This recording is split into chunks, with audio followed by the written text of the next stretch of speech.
How you get so much favor on your side? Accept the measure, Lord and Savior, I replied. What's going on, guys? Welcome back to the channel. This is Just Another Critic. We are in the last week of regular season play for college football. Week 14, as crazy as it sounds, we're already here. And we've got some big-time matchups to go over this week. We're going to start first with the game, right? Ohio State taking on Michigan in the Big House. Right now, Ohio State ranked first in the college football playoff rankings. 11-0, 8-0 in conference. Michigan sitting at 13, 9-2, 6-2 in conference. And they've really been trending in the right direction, trending up. Practically since that Wisconsin loss, we saw them turn it up in the second half of the Penn State game. So a lot of progress, and we've just seen them get better and better by the week. And so Michigan, they have all the personnel. They've got the guys. They've got the recruits. Finally, we're starting to see them put it together. Can they put it together this weekend versus Ohio State? That's the big question, right? For those of you betting on the game, Ohio State 8-3 against the spread. Michigan 7-4 against the spread. The number is currently sitting at 9 in favor of Ohio State. Over-under is at 50. With that being said, let's quickly jump into statistics and get into my own personal thoughts. Ohio State averaging 49 points per game, defense allowing 10 points per game. Offense is averaging 248 through the air and 282 on the ground. Defense is allowing just 126 through the air and 91 on the ground. Michigan, on the other hand, averaging 33 points a game, defense allowing 16 points per game. Offense is averaging 247 through the air and 155 on the ground. Michigan defense allowing just 161 through the air and 105 on the ground. Now let's quickly take a look at Michigan, starting with their offense. There's a lot to like with this offense. Starting with Shea Patterson, really he's been an inconsistency most of his time at Michigan, but really during these past few weeks they've gotten the best production out of him since his time there. Most recently versus Michigan State, 4 touchdowns, 380 through the air. Versus Indiana, 5 touchdowns, 366 through the air. And of course, he isn't going to be playing those types of defenses versus Ohio State, but it's certainly something to give him credit for. It's just something he hasn't done in the past at Michigan, so that's why it's something to definitely keep an eye on. With that being said, the bigger weapons on this team, in my opinion, start at the wide receiver position, and that's where they'd have, if they have any advantage, it'd be a mismatch in one-on-one situations with the Ohio State cornerbacks and jump ball situations. That's with Nico Collins as well as Donovan Peoples-Jones. Both of these guys, big-time wide receivers from a physicality standpoint. I don't know their exact measurables. I just know they're big boys. They're very athletic. And as Shea Patterson's confidence has grown, they've been getting more and more touches. And we've seen what they can do when the ball is placed correctly. And so also in the backfield, you've got big boy Zach Charbonnet, who's been getting better and better. I understand he's a freshman, but right now 132 carries, 635 yards for 11 touchdowns. He's been giving them good production, and he's really someone that can probably be another Jonathan Taylor type back in the Big Ten if utilized correctly. Now, with all that being said, the biggest question is going to be, how well is this O-line going to hold up? Right, because that's probably been one of their biggest vulnerabilities early on in the season. And, like I talked about, this offense as a whole has gotten better.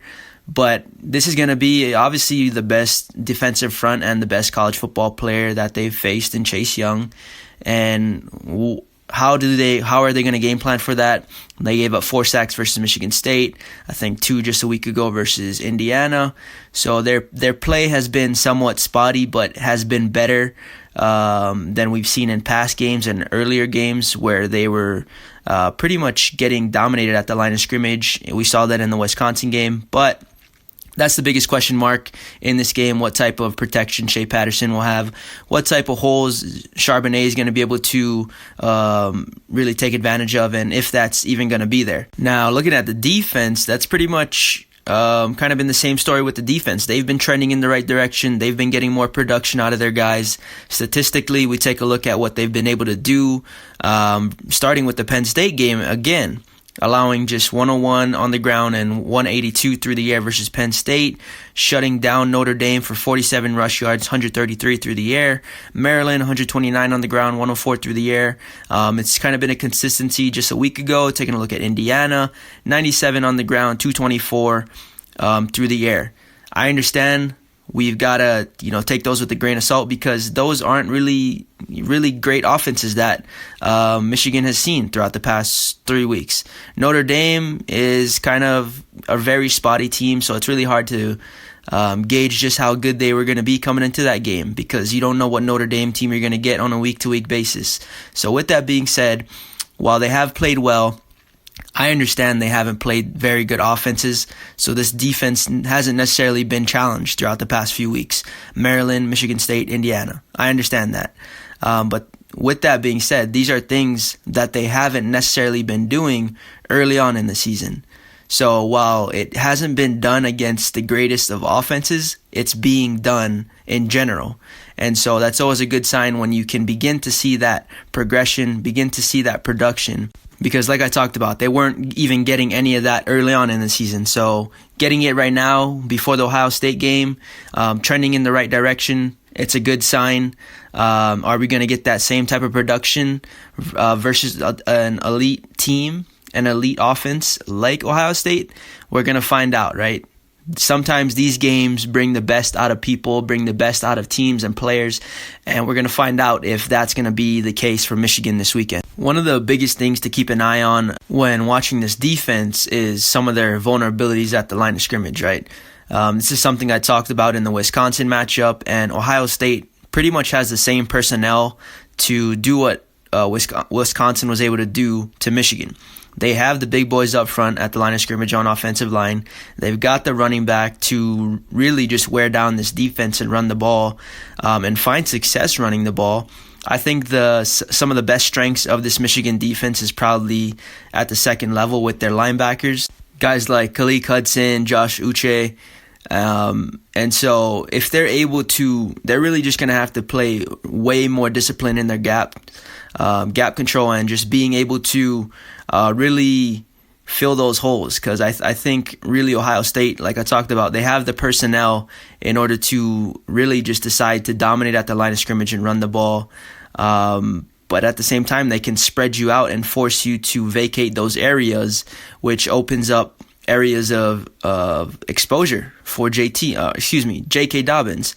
And so because they're able to go to a spread you out, they're gonna force you to sit safeties back.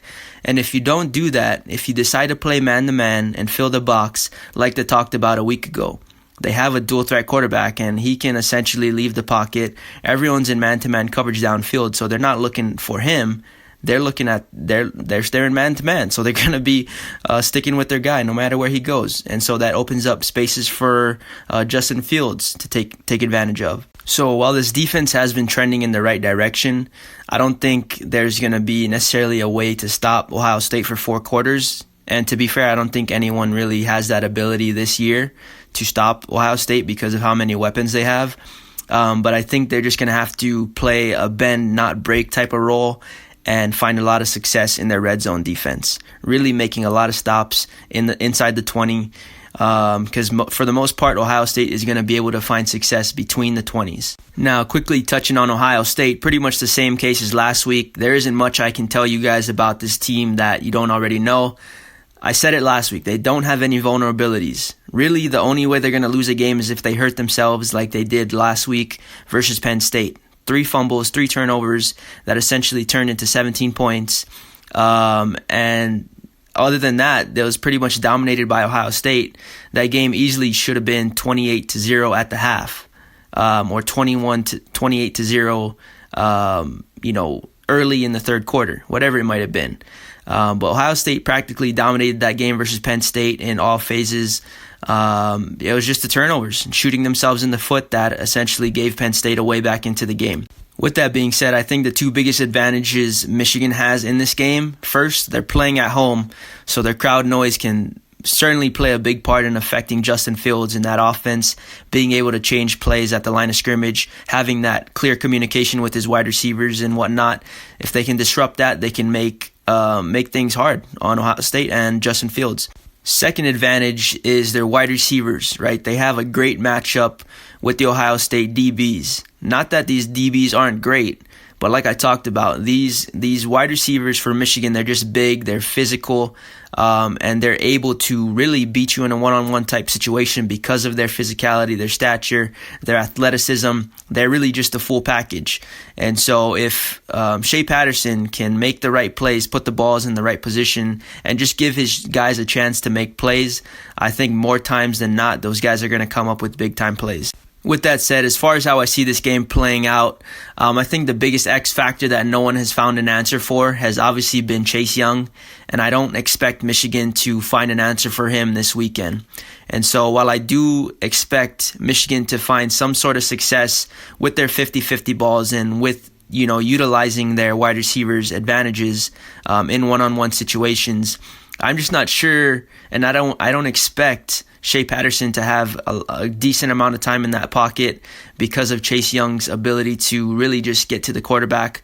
Not only that, because of Ohio State's ability to not have to send extra defenders, it just makes it harder on quarterbacks because they're able to sit more guys in coverage. Offensively for Ohio State, obviously there's just too many weapons to account for. Not only at the wide receiver position, you've got J.K. Dobbins in the backfield, and then at the same time, you've got to have somebody spy Justin Fields so he doesn't leave the pocket. I just like I talked about against Penn State, there's just too many weapons, and there's too many ways for Ohio State to win this game, and not enough ways for Michigan to win this game. If Michigan does win this game, it's all going to come down to turnover margin, being able to utilize opportunities and take advantage of opportunities when guys are handling the ball loosely or taking advantages of error throws, tip balls at the line, turnovers, and putting your offense in positive areas on the field. And not only that, but just playing very well defensively in the red zone. That's going to be the three or however many keys I just listed off that they're going to need in order to win this game. But with that being said, obviously I've got Ohio State winning this game like the majority of people around the country. I think Ohio State wins. My final score, Ohio State 34, Michigan 13. Once again, my final score, Ohio State 34, Michigan 13. With that being said, I appreciate you guys for listening. If you guys have different opinions, drop them in the comment section or wherever you're listening to this. With that being said, thanks again for the support. Thanks for listening to the end. This is Just Another Critic. Hope you guys have a great rest of your day, evening, or night. Signing off. Peace. His light shine the brightest in the dark. Single mothers know they get my heart.